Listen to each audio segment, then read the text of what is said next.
Afrika küllerin amber misali, buyu Erguvan'dan güzelsin güzel. Kızarmış gonca gül gibi yüzlerin, Şah-ı Gülistan'dan güzelsin güzel. Güzelsin güzel. Kızarmış gonca gül gibi yüzlerin, Şah-ı Gülistan'dan güzelsin güzel. Güzelsin güzel.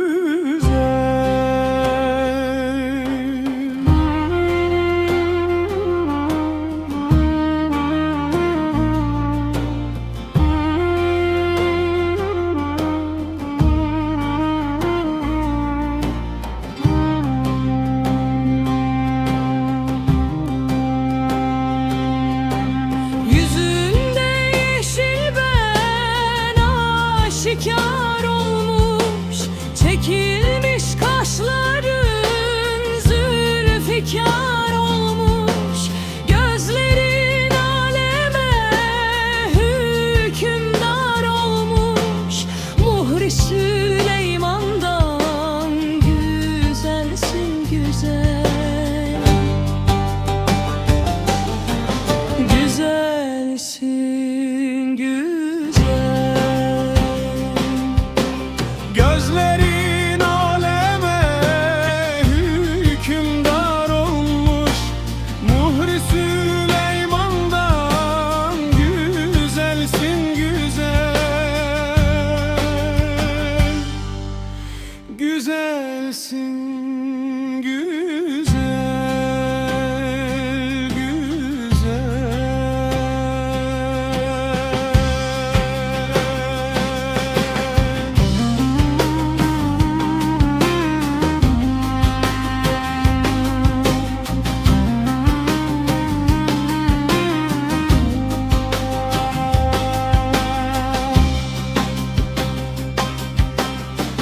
Düşmüş çayıra benzer yüzlerin, aşıkın öldürür şirin sözlerin.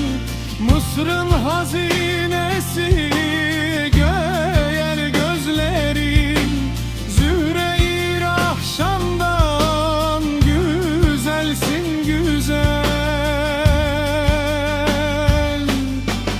Güzelsin güzel. Mısır'ın hazinesi değer gözlerin, Zühre-i Rahşan'dan güzelsin güzel. Güzelsin güzel. Sıtkı der suretim, hattın sekdegah. Cümle güzellere oldum pişegah. Güzeller tacısın, yüzün padişah. Yusuf'u Kenan'dan güzelsin güzel. Güzelsin güzel. Güzeller tacısın, yüzün padişah. Yusuf'u Kenan'dan güzelsin güzel. Güzelsin